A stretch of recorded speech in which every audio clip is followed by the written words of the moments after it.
Hello and welcome back to the GB Fantasy Football channel. Today in this video we're going to be looking ahead to the Gameweek 33 deadline and possible huge differential transfers. We're going to be looking at a few players who might have flown under the radar, a few players that a lot of people might not have picked up on along the way. These are the players that you can be looking at to pick up those valuable points that people in your mini leagues might have missed. If you like the content that's coming up in the channel and on today's video, please like and subscribe, it'd be greatly appreciated. And without further ado, let's crack on with the video. The first player up today is a big surprise. It's one that might not have been on your lips recently. The name Kobbie Mainoo. Now, he played an hour yesterday, just shy unfortunately, dropping a minute short of those 2 points that is obviously required for playing 60 minutes. However, he came off the bench in the Europa League in the week and he came on for Rasmus Højlund, playing as a striker in that formation. Now, without Xerxes for the rest of the season, and Man United clearly rotating throughout the Premier League fixtures, prioritising the Europa League, could we see Kobbie Mainoo play up front in the Premier League fixtures and even come off the bench like he did last week? I think we could. In that game last week against Lyon, he scored a fantastic goal, cutting in on his right foot, whipping it in, and spot the comeback for Man United. 8 points in the week, just a single point yesterday. But I feel like he is someone who could be picking up points. He could be deployed in midfield, picking up his tackles. It was great for bonus at the start of the season, but now he's good for goals and maybe assists.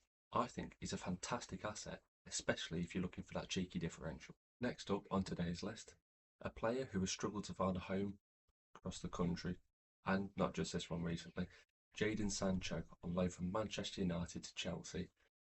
Points-wise, let's talk about it, shall we? Over the last few weeks, he's been pretty good. Very much a rotation risk. Very much. But when he's playing, he's scoring the points.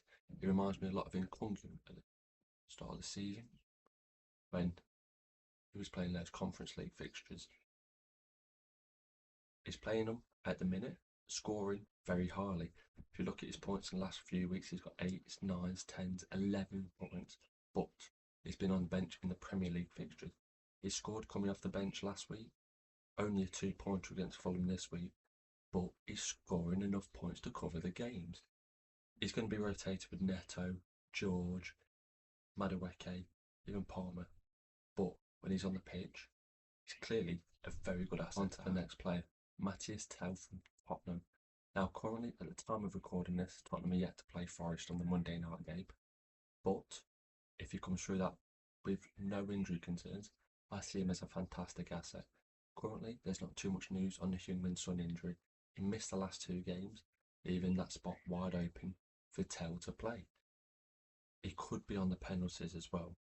He took it off Brennan Johnson last week to deny him his hat-trick, and I think if Solanke is not on the pitch, Tel would be the man with ball in hand. He scored away to Wolves, and he's just been picking up points really across the board. Can he be relied upon? Can he be that asset that we're all hoping for? It's one of them ones where I think he could. I think he could, especially without Son on that pitch.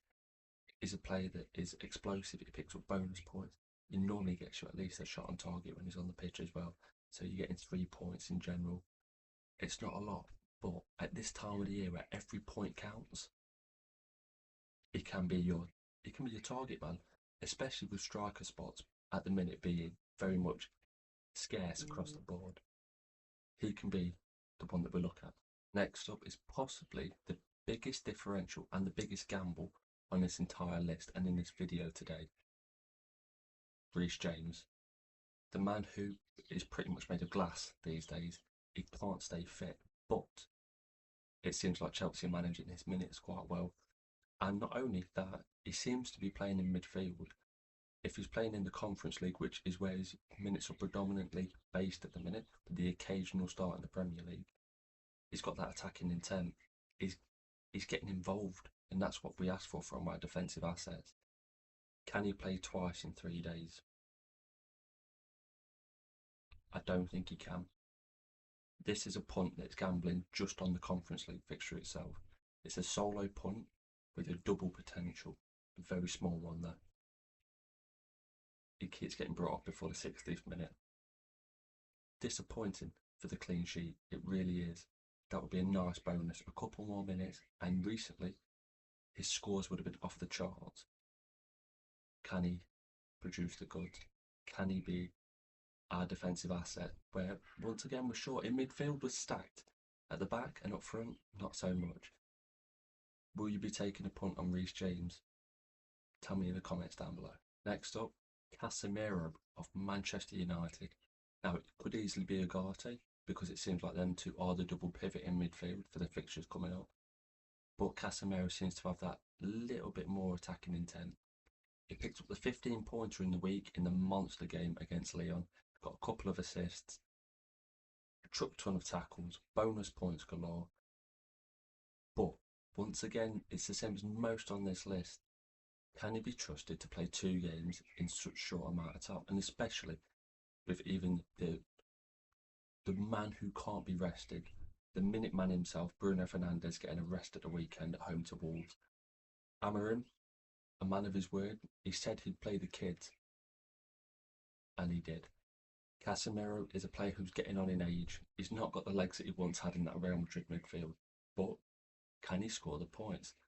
I think with the fixtures coming on, he's always been a player that's, it could be on the end of a cross. He's exceptional at heading the ball. He scored a goal a few years ago in the Carabao Cup final against Newcastle, and it just summed him up in a nutshell. But can he replicate that in this day and age? I think so. I do think so. If you watch the game in the week, he was very much involved in the build-up. He was actually pushing on from midfield. I know they needed a couple of goals to get through, but I think he's a fantastic option. He reminds me a little bit of, is it Irabunen from Everton at the start of the season where he was having 20 tackles a game? It was just ludicrous, but he clocked up 11 tackles the previous week. It's a lot of points. He's a great asset if you can cope with the benching every now and again. And last, but by definitely no means least today on this list, is a player with just a single game week. It is at home to Ipswich, but it's Harvey Barnes. A couple of weeks ago, the suspension of Anthony Gordon opened up a slot in that team. Jacob Murphy on the other side, very much on our radars for the other fantasy games in FPL. Alexander Isak, he doesn't need any words. A lot of you will already have him in your team from the double a couple of weeks back. But Harvey Barnes has very much gone under the radar. In the last 4 weeks, he hasn't scored less than 6 points. 6 points in this week just gone. Before that, monster haul after monster haul. We're talking 10 plus points in each game, and that's just from the single game. 19-pointer, 16-pointer, just monster hauls, and I don't think he's been spoken about an awful lot. You're pointing on the single game week though, whereas many of these doublers might not be playing on both. We can pretty much guarantee that Harvey Barnes plays that fixture, especially with Newcastle pushing for Champions League football. Disappointing defeat at the weekend away to Villa, so they're going to be hoping to get back on that train against Ipswich. And I think he's a fantastic asset. Scoring, assisting. He's not great for bonus normally. However, I do feel like his direct goal involvement push him up the ladder substantially. And to me, on this list that I've done today, he is the star asset out of the lot. And that concludes today's video. The Sun Dream Team Game Week 33 Ultimate Differential List. If you've enjoyed today's video, or if anything in this video has come as brand new information and has caught you, or maybe influenced your decision for your team for the upcoming week, be sure to drop a like. Comment down below on how your week's going so far. There'll probably be a midweek game review from the Premier League fixtures in the next few days. And until then, make sure you check out the socials in the description down below. We've got X, we've got TikTok, we've got Instagram. Go check them out for new content pretty much every day. Thank you for watching, and I hope to see you in a new video very soon.